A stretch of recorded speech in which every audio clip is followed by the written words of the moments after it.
Hello YouTube, Mutton Chop Piper here. Today we're going to be talking about tobacco storage. Now the reason why I want to talk to you about this is because if you're a new pipe smoker and you've ordered some tobacco from online or you've gotten it from your brick and mortar store, once you open that tobacco, there's a limited amount of time it's going to take for that tobacco to go bad. Now, what do I mean by that tobacco going bad? Well, eventually, 2 or 3 months, if you don't finish it, it will turn crunchy and dry. And once that happens, it's pretty much ruined. So, if you're a new pipe smoker and you only smoke 1 bowl a day, it's going to take you a lot longer than that to get through a tin of this or a bag of this. So, how do we get around that? How do we keep our tobacco fresh longer? Well, first of all, let me explain to you how your tobacco comes. It'll either come in a tin like this. This holds 1.75 ounces. Or if it's a bulk tobacco, which means they store it in big, huge bags at the place that you purchased the tobacco, then it's going to come in a bag like this. Now, once the storage bag is opened and it's put in one of these little bags, the clock starts running. Once you open this tin, because the tin will come to you vacuum sealed, once you open this tin, the clock starts running. So, how do we go about keeping tobacco that we've opened fresh? Well, the way we do it is by utilizing canning jars. The Ball Canning Company is the one that's most famous and most prevalent in making canning jars. So what's so great about canning jars? Well, canning jars typically are used to keep food fresh. Now let me explain how that works. My grandparents, when back in the early 1900s, owned a farm. They had corn, they had green beans, they had lima beans, they had strawberries, they had peaches. So being on a farm, and in the wintertime, typically it would snow and roads would be icy and it would snow.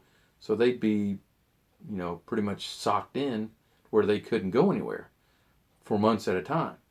Well, how are you going to eat? So what they would do is during the fall, they would harvest whatever it was, vegetable, let's say we'll use green beans. They fill the green beans in this jar, and then they put some chemical in it, heat it, and then let it cool. Once it cooled, it vacuum sealed this jar. Then they take this jar down to a cellar where it was cool and dry. And then they let it sit there until a month later, 2 months later, they wanted some green beans. They'd go down, pick the jar up, open it up, and serve the green beans. With tobacco, it's pretty much the same thing. Let me show you how this works. So you got a lid, and then you've got this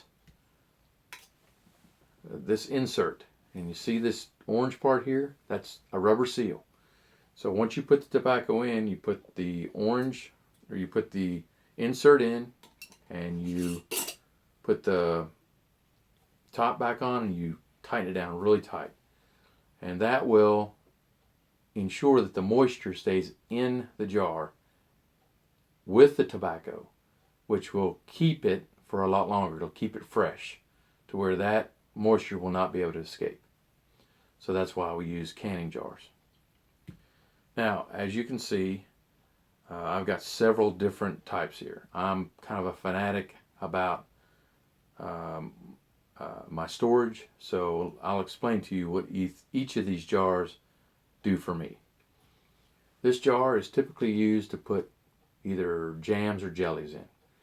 Now this one is my travel size. So let's say that I go out of town, go on a business trip, or I go on vacation, and I want to smoke my pipe while I'm on vacation. Then I throw a couple of these different types of tobacco that I really like into my bag, and I can smoke while I'm gone on vacation. When I get back, I replenish this jar and I put it on the shelf I put it on the shelf so that when I go on vacation or a business trip again, I just pick it up, put it in the bag, and I'm ready to go. This can or this jar I use for my daily use. This usually holds about 2 ounces.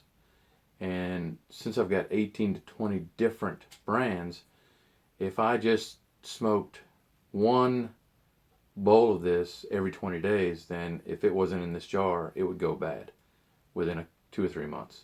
So I keep it in this jar to keep it fresh. And then I go up to the cabinet and say, yeah, I think I'll take this brand today. The next day, I want some of this today.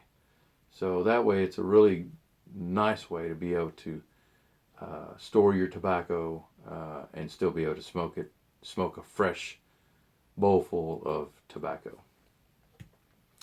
This is my intermediate storage. This and this are in combination. When this empties, I fill it with this. Usually I order tobacco 8 ounces at a time. This holds 6, this holds 2. So as you can see, look at that. See how there's some tobacco that's still stuck to the walls? That's because the moisture is holding it there. So this has been in this jar for about 6 months now, and it's still as fresh as the day I put it in. So they're really good things to use to keep your tobacco fresh. Now this large jar is for deep storage or long-term storage. Say I've got a tobacco that I really, really love and I order a pound of it. Then I'll fill this jar up, and however many jars it takes to fill this up, and I will put at least one of these jars away for years and years and years, and then I'll break it open and smoke it. Now, you're asking, why would we want to keep tobacco for a long time?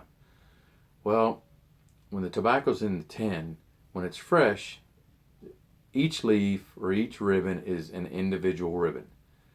If you keep it in the jar, then it allows for cross flavoring. This flavor, and it causes the flavors to deepen, to be more tasty once you break open that after some years of storage. Now, this tin is a tin of Haddo's Delight from GLP's. It's one of my favorites. And I've had this one storing or in what's called cellaring since October 2006. That's 9 years ago. 6, 7, 8, 9, 10, 11, 12, 13, 14. Yeah, 9 years ago. Approaching on 10 years. Now, I opened a tin of this earlier this year, and it's almost gone.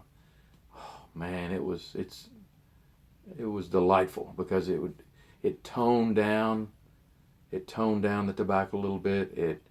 This has a lot of notes of fruits. Made that fruitiness a lot more pungent, a lot more tasty. So if you're able to store any tobacco, then I would advise that you do so. Okay, so let's review. When you get tobacco, it's either in a tin like this, or a tin like this, or in a bag from bulk sales. Okay? Once you get it, once the bag tobacco, you need to put into a jar immediately because it's already on its way to drying.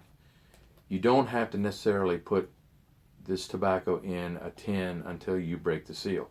And you'll know because it's got that vacuum pressure that kind of go when it opens up.